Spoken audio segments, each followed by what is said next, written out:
In your headlines, the crime spike in the TCI continues as police launch a number of investigations last week. The Ministry of Health, in collaborations with Omnicare Medical Center, hosted a free antigen testing drive-through. And will the decision on COVID-19 mandates being taken internationally affect the TCI?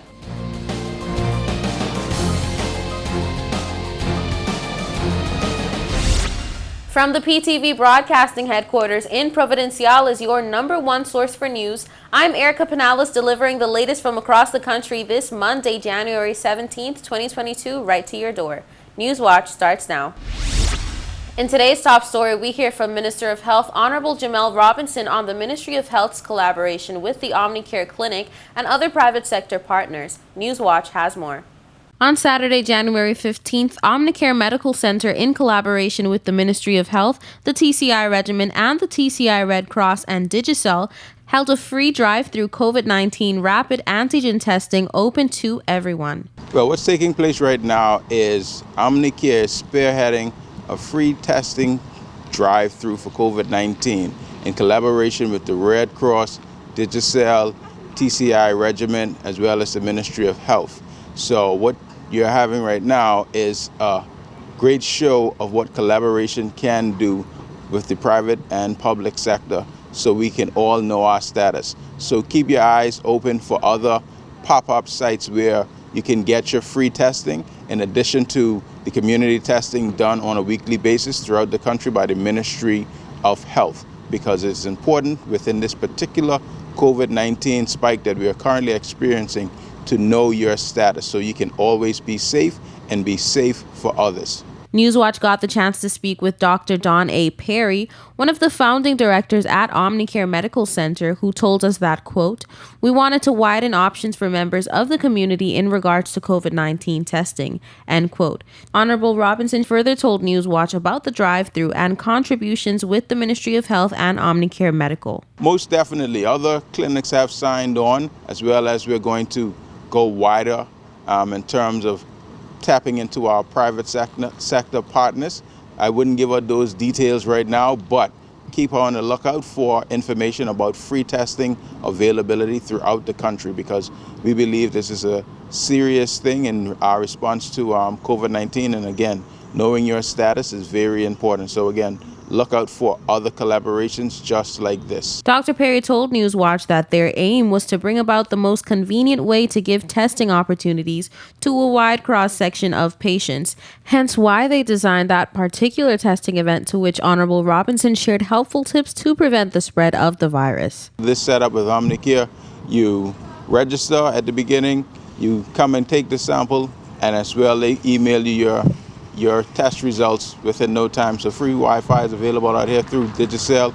So it's quick, it's easy. You get your results within a very relatively short period of time. So please come and know your status and partake in these that become available throughout the weeks and days to come. Honorable Robinson shared some prevention measures that he thinks the public should still implement in their lives, while it is twice as important to be aware of your status. As always, regardless of your vaccination status, we always encourage you to follow the basic health protocols that will always help to combat COVID-19. Number 1, wear your face mask or covering over your mouth and your nose. Number 2, practice physical distancing of 6 feet or more where appropriate. Number 3, wash your hands as frequently as possible or sanitize to ensure your perfect hygiene during these times. If you follow those 3, no matter what the case is, you will help to protect yourself and your loved ones from COVID-19. Dr. Perry told Newswatch that the turnout at the free testing drive-through was very good. They provided services to over 180 persons, and Honorable Robinson told Newswatch that we can look forward to more collaborative efforts from the Ministry of Health with the help of their private sector partners as well. Definitely want to thank Omnicare, Digicel, the TCI Regimen, the Red Cross, as well as the Ministry of Health personnel for being able to put this event on. And I'd like to thank generally all of our partners who have been doing well throughout this 2-year COVID pandemic. So we are much appreciative in the Ministry of Health and Human Services. So again, this is what collaboration looks like, and it's just an example for everybody. In this story, this latest surge has brought on more than a dramatic uptick in cases. Morgue workers have also unfortunately had a busy start to 2022 after 5 deaths were recorded within the last 3 weeks. Newswatch has the latest. In the last 3.5 weeks, the Ministry of Health has recorded a total of 5 new deaths to the COVID-19 dashboard, certainly the highest spike recorded in the shortest time frame that the TCI has seen since the first COVID death recorded back in April 2020. Officials recorded the country's 26th, 27th, 28th, 29th, and 30th COVID-related deaths, all within the last 3.5 weeks. The 26th and 27th COVID-related deaths back on December 20th and January 7th were recorded as 2 middle-aged persons, while the other 3 were reported as elderly persons, all reported to have chronic health conditions. The 28th and 29th persons were vaccinated, not boosted, while the latest was not. Newswatch tried contacting Minister of Health Honorable Jamal Robinson for a comment. However, efforts proved futile. These very unfortunate events that have occurred back-to-back due to the infectious COVID-19 virus are a real eye-opener and indicator that COVID-19 is still very much present, and the revelations of new variants are not to be taken lightly. Just days ago, health officials were overwhelmed with testing, motivating Honorable Jamal Robinson to pay a visit to officials at last week's testing site at the National Stadium to thank them personally for their tireless work. The COVID-19 dashboard as of January 16th records 914 active cases, 9 hospitalizations, and 30 deaths. It's time for a quick break. More Newswatch when we return.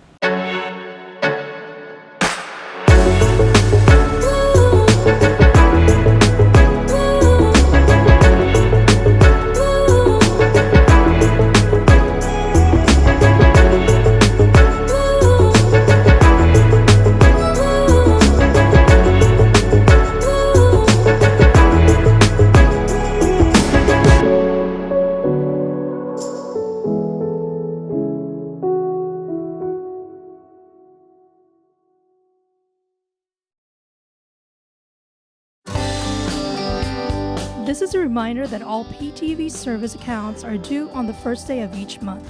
Accounts should be brought up to date by the 28th of the month to avoid disruption in service. Payments may be made on our office at Stubbs Diamond Plaza, Providenciales, Mides Plaza, North Caicos, and Airport Road in South Caicos. Payments may also be made online using Scotiabank, CIBC First Caribbean Bank, and Royal Bank of Canada. Please allow 3 business days for online payments to be processed. We thank you for your cooperation.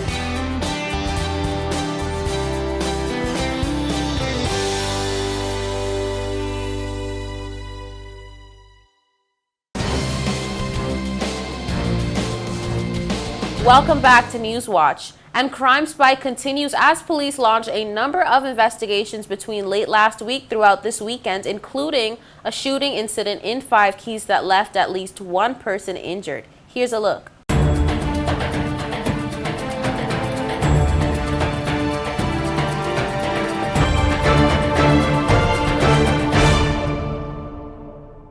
The country's medical professionals weren't the only ones on their toes. The last few weeks, officers of the Royal Turks and Caicos Islands Police Force were battling their fair share of criminal activity as reports of robberies and shootings began to circulate.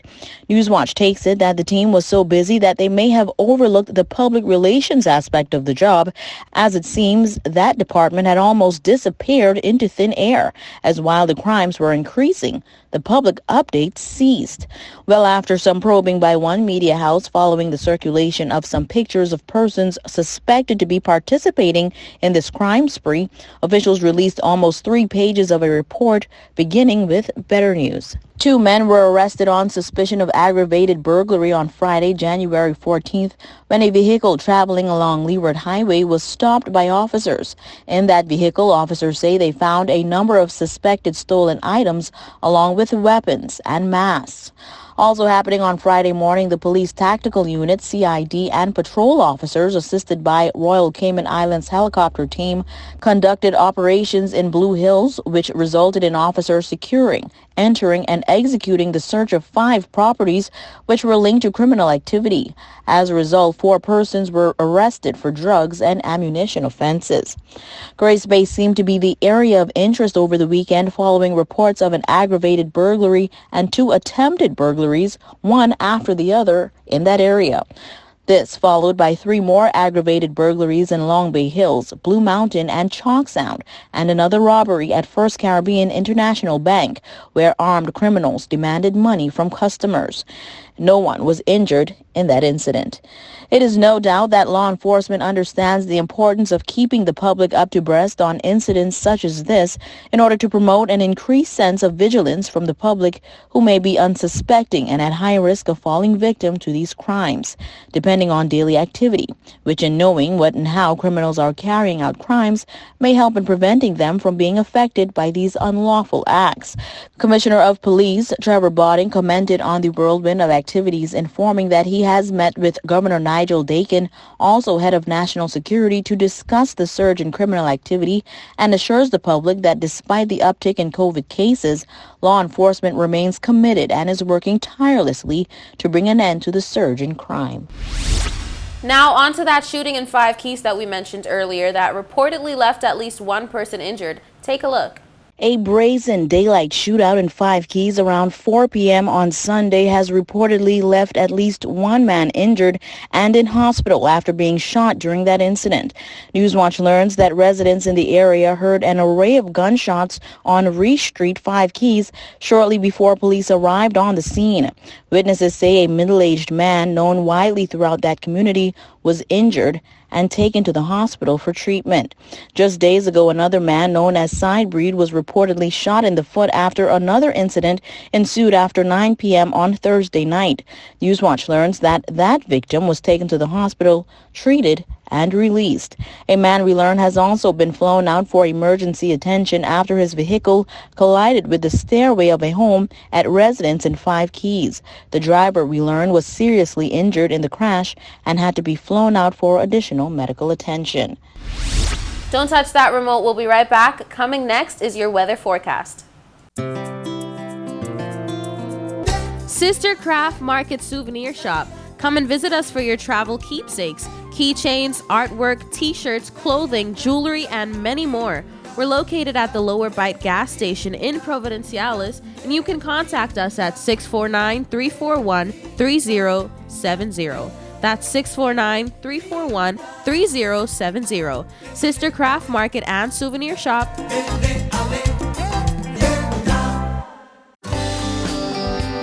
This is a reminder that all PTV service accounts are due on the first day of each month. Accounts should be brought up to date by the 28th of the month to avoid disruption in service. Payments may be made on our office at Stubbs Diamond Plaza, Providenciales, Mides Plaza, North Caicos, and Airport Road in South Caicos. Payments may also be made online using Scotiabank, CIBC First Caribbean Bank, and Royal Bank of Canada. Please allow 3 business days for online payments to be processed. We thank you for your cooperation.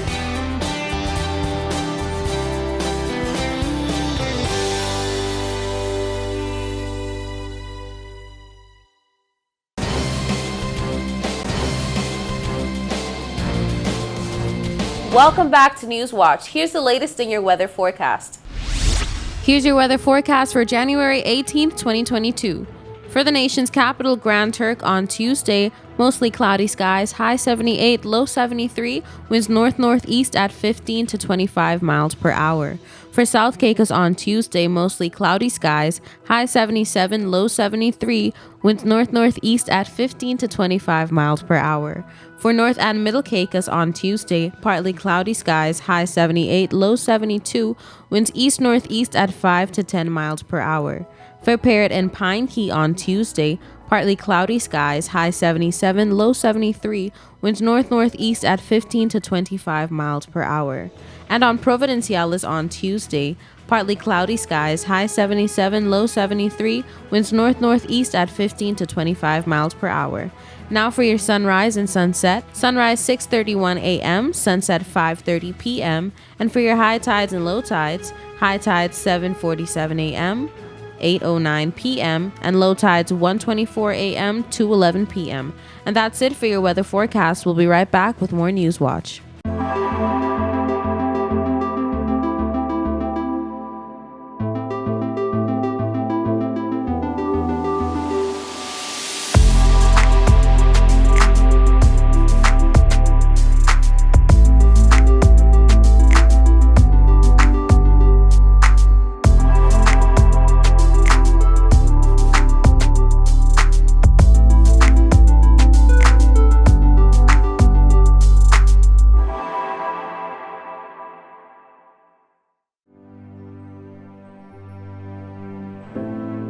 Here at People's Television, we're more than just your leading news and entertainment services. We are spreading the gospel.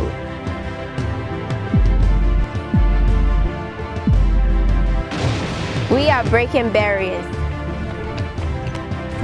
We are preserving the culture. Each one, teach one. We are committed to excellence. We're creating change. We are creating memories. We are the future. I am PTV. I am PTV. I am PTV. I am PTV. We are PTV. We are continuing the legacy. We are PTV.